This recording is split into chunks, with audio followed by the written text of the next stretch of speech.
सर्वांवर प्रेम करा, मात्र जे विघटन शक्ती आहेत त्यांच्याकडे मात्र दुर्लक्ष करा. नेमका आरोप कुणावरती होता? मुंबईचा रास नेमका कोण करू पाहतो? मुंबईकर, मुंबईतल्या वास्तू, मुंबईतलं वन्यजीव आणि सर्वच गोष्टी मुंबईतल्या जगाला हेवा वाटावा इतका मोठा ठेवा हा मुंबईमध्ये आहे.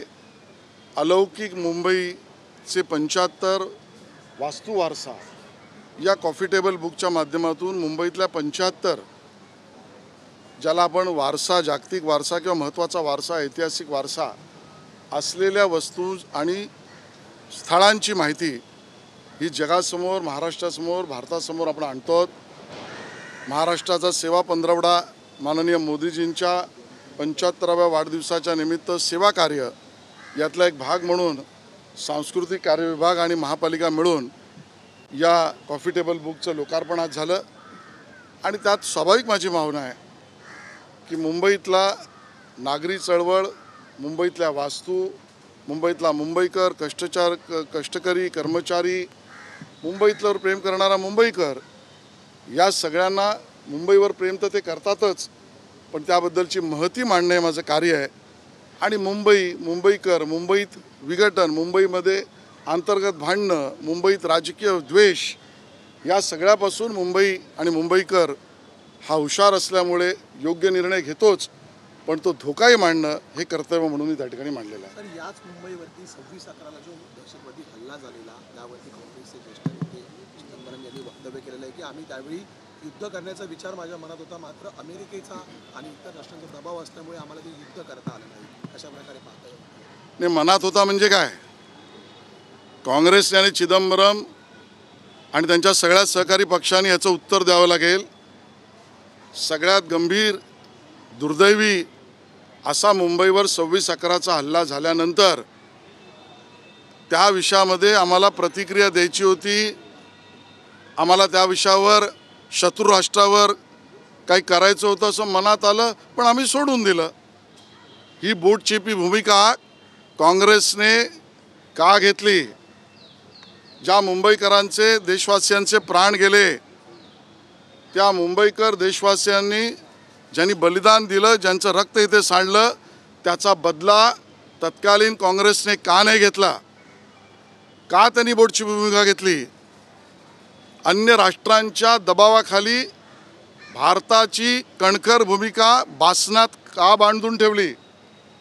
कोणाला प्लीज करण्यासाठी, कोणासमोर झुकण्यासाठी तत्कालीन काँग्रेसच्या सरकारने कुर्निसात घातला? या सगळ्याची उत्तरं काँग्रेसला तर द्यावीच लागतील. मुंबईकर देशवासी विचारतील. पण माझा थेट सवाल आहे, संजय राऊत आणि उद्धवजी आता कुठली मूग गिळून किंवा कुठली लिमलेटची गोळी किंवा कुठलं हिरवं चॉकलेट घेऊन तुम्ही गप्पात? आज तुम्ही हा प्रश्न काँग्रेसला का विचारत नाही आहात? त्या काँग्रेसबरोबर मांडीला मांडी लावून का आहात? संजय राऊत, उद्धवजी, तुम्हाला याचं उत्तर द्यावं लागेल की या मुंबईवर दहशतवादी हल्ला करणाऱ्या लोकांचा बदला घेण्यापासून काँग्रेस दबावाखाली राहिली. त्या काँग्रेसशी तुम्ही सलगी मैत्री मांडीला मांडी लावून का आहात? हा महाराष्ट्र द्रोह नाही आहे का? उद्धवजी, हा मुंबईकरांविरुद्धचा द्रोह नाही आहे का? याचं उत्तर तुम्हाला द्यावं लागेल. जनता विचारेल, आम्ही विचारू. केवळ एवढंच नाही, तर या अशा दहशतवादी हल्ल्यात मास्टर माइंड म्हणून काम करणाऱ्या जो आतंकवादी हाफिज, याला त्या काश्मीरमधला तो नालायक यासीन मलिक भेटला, तो भेटला याचा आनंद काँग्रेसच्या सर्वोच्च नेत्यांनी केला. म्हणजे आमच्यावर आतंकवादी हल्ला करणाऱ्यांच्या विरोधात तुम्ही बदला घेणार नाही आणि त्याच्यात मास्टर माइंड असलेल्या लोकांना जर कोणी भेटलं तर त्या यासीन मलिकवर समाधान व्यक्त करणार. काँग्रेसचे पाप आहे. आणि उद्धवजी आणि संजय राऊत, हा तुमचा द्रोह मुंबईकरांच्या विरोधात आहे का, हा आमचा प्रश्न आहे. सर, याच 8 टीमला एशिया कपच्या फायनलमध्ये इंडियाने घेऊन चालली, मात्र ती ट्रॉफी अद्यापही मिळालेली नाहीये. काल झालेल्या बैठकीमध्ये ACCच्या तुम्ही सुद्धा बहिष्कार टाकल्याची माहिती समोर आहे. तर या ACC मध्ये नेमकं काय झालं ते कळू शकतं? काही गोष्टी करायच्या असतात, त्या बोलायच्या नसतात. करण्यामध्ये आम्ही कमी पडणार नाही. पण नेलेली ट्रॉफी पाकिस्तानमधून परत कधी घेऊन येणार त्या सगळ्या संदर्भात काही झालंय का नाही? काही गोष्टी करायच्या असतात ते आम्ही करूच. सर भिवंडीमध्ये अबू आझमी असं म्हणतात की भिवंडीमध्ये मराठी बोलण्याची गरज काय? कोण? अबू आझमी बोलतात की मी उत्तर प्रदेशमध्ये सुद्धा मराठी बोलत नाही, तर या ठिकाणी मराठी महाराष्ट्रात तर बोललंच पाहिजे. भिवंडी काय, गोवंडी काय, अगदी चंडी असेल तिथे सुद्धा मराठी बोललं पाहिजे, आमची मागणी आहे. मराठी हा आमचा आत्मा आहे, श्वास आहे. अबू आझमी यांच्या वक्तव्यावर राऊतांची पोपटपंची आणि मनसेवाल्यांची कुठली भाषा याच्यावरची भूमिका त्यांनी स्पष्ट करावी. आमचा आग्रह आहे, मराठी भिवंडीत बोललंच पाहिजे. शिवसेनेचे 2 दसरा मेळावे होत आहेत आणि दोन्ही दसरा मेळाव्यांकडे लक्ष आहे. मतलब आपलेच प्रवक्ते केशव उपाध्याय यांनी म्हटलं होतं की हा दसरा मेळावा साधेपणात करता आला असता आणि गरजूंना मदत देखील देता आली असती, मात्र त्याकडे पूर्णतः दोन्ही शिवसेनेयांनी दुर्लक्ष केलं. मग केशव उपाध्यायांनी जी भूमिका मांडली आहे ती अतिशय योग्य आहे आणि सामान्य महाराष्ट्रातल्या तमाम नागरिकांना जे काही आपल्या शेतकऱ्यांचं नुकसान झालं आहे त्याबद्दल सहानुभूती, संवेदना आणि काही सेवा कार्य करण्याची भूमिका आहे. आणि त्यामुळे उभाटा सेनेने जो काही टीजर, फ्रीजर आणि काय खर्च चालू आहे त्याऐवजी ते पैसे आणि ती ट्रेजरी शेतकऱ्यांना द्यावी. आणि एकनाथजींच्या नेतृत्वातल्या शिवसेनेने मात्र यावर योग्यच विचार केला आहे. बडेजावपणा नाही आणि शेतकऱ्यांना समोर ठेवून त्यांना मदतीची भूमिका त्यांनी घेतलेली आहे. विचारांचं सोनं लुटण्यासाठी दसरा मेळावा असतो. दोन्ही दसरा मेळावे उद्या आहेत. कुठल्या दसरा मेळाव्याला तुम्ही शुभेच्छा द्याल? तुम्हाला कुठला वाटतं विचारांचं सोनं कुठे लुटलं जाईल? बघा, शुभेच्छा सगळ्यांना आहेत. शुभेच्छा दसऱ्याच्या आमच्या सगळ्यांना आहेत. ते आमचे विरोधक जे काही उभाटा सेना असलं तरी त्यांनाही दसऱ्याच्या शुभेच्छा आहे. फक्त तुमच्याकडे विचारच राहिले नाही उभाटा सेनेला, आमचं म्हणणं आहे. ना तुमच्याकडे आचार आहे, ना तुमच्याकडे विचार आहे आणि त्यांचा चुकीचा प्रचार आहे. आणि तुम्ही काँग्रेससमोर लाचार आहात आणि त्यामुळे तुमच्याकडे विचारच नाहीत. जो काही बाळासाहेबांचा विचार आहे तो एकनाथ शिंदेजींच्या नेतृत्वातल्या शिवसेनेकडे आहे. शेतकऱ्यांसाठी सांगलीतलं राजकीय वातावरण गढूळ होताना पाहायला मिळतंय. जयंत पाटील आणि पडळकर यांच्यातला वाद हा प्रामुख्याने पाहायला मिळतोय आणि पडळकर यांनी पुन्हा एकदा जयंत पाटील यांच्यावरती टीका केली. No comment.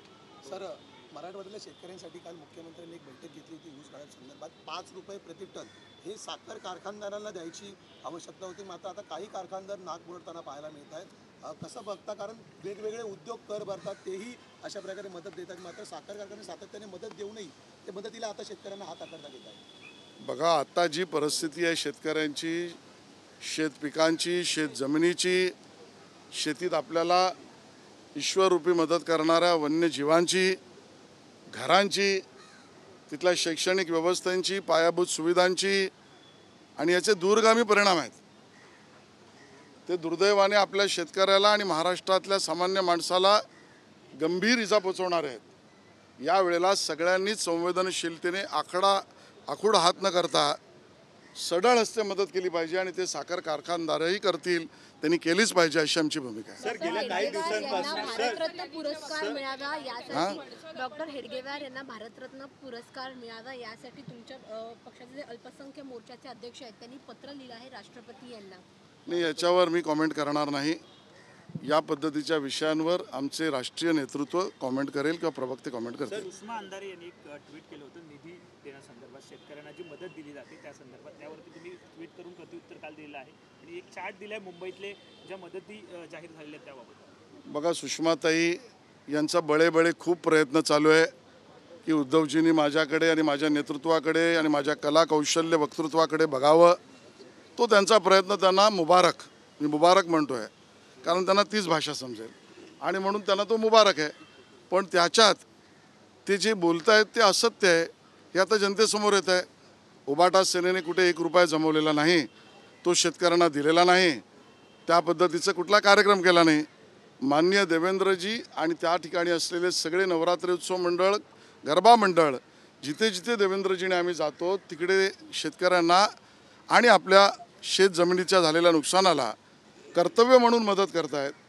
ज्या प्रवीण दरेकर यांच्या कार्यक्रमाबद्दल ते म्हणत आहेत त्यातली अर्धवट माहिती आणि अर्धवट प्रयत्न त्यांनी केला, त्यांना त्या अर्धवट प्रयत्नसुद्धा मुबारक. पण 55 लाख रुपयाचे सगळे चेक कुठल्या संस्थेने दिले ते रेकॉर्डवर आहे, ते उत्तरात आहे. थोडा अभ्यास करून बोलावं सुषमाताई. तुम्ही आमच्या ताई आहात, एवढंच आमचं निवेदन आहे. माजी गृहमंत्री अनिल देशमुख यांच्यावरती जो हल्ला झाला होता त्याचा क्लोजिंग रिपोर्ट जो आहे तो सादर झालेला आहे. त्यामध्ये पोलिसांनी असं म्हटलं की कुठलाही हल्ला नव्हता असं स्पष्ट झाले, परंतु त्यांचा असा आरोप आहे की हे जे आहे ते घडवलं गेलेलं आहे पोलिसांनी किंवा यंत्रणाचा वापर करून सगळं केलं गेलं. नाही, मला याची पूर्ण माहिती नाही, माहिती घेऊनच बोलताय. सर, गेल्या काही दिवसांपासून आमदारांना निधी मिळत नाही अशा पद्धतीच्या तक्रारी येत आहेत. कुठेतरी लाडक्या बहिणीचा ताण आहे. मला असं वाटतं की संपूर्ण योजना लाडक्या बहिणीसहित सर्व योजनांमध्ये सरकार कायदेशीर, अर्थसंकल्पीय आणि भरपूर सेवक, सेवा आणि विकास या तिन्ही कामाला काम करते. अशी कुठलीही तक्रार असण्याचं कारण नाही. जे करत असतील त्यांची माहिती चुकीची असेल. ऑपरेशन सिंदूर के जरिए असं एक वृत्त समोर येते, मात्र विधिमंडळाकडून सांगितलं होतं की हा कायदा केलेला आहे, अशा कुठल्याही प्रकारची अजून चर्चा नाही. पूर्ण माहिती घ्यावी लागेल, पण कुठलाही कायदा जो असतो हा एका कॅबिनेटसमोर किंवा अन्य विधानभवनासमोर, विधानसभेसमोर, विधान परिषदेसमोर, विधिमंडळासमोर न नेता बदलला जाऊ शकत नाही. आणि त्यामुळे असा कायदा बदल झाला आहे असं माझं मत नाही.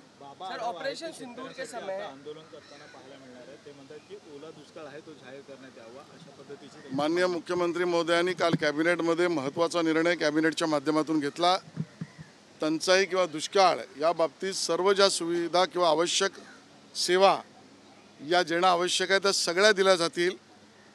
शक्य असेल तिकडे दुष्काळाचे किंवा अन्य नियम बदलून सुद्धा मदत केली जाईल. 2200 कोटीच्या वर निधी वाटप सुरू झालेलं आहे. दिवाळीपूर्वी सर्व त्या ठिकाणी निधी वाटप पूर्ण होईल. नवीन योजनासुद्धा माननीय देवेंद्रजी, माननीय एकनाथ शिंदेजी, माननीय अजितदादा पवार हे 3 नेते बसून ठरवतील. आणि त्यामुळे या विषयावर सढळ आणि योग्य हक्काची मदत शेतकऱ्यांना करण्याची आमची भूमिका आहे.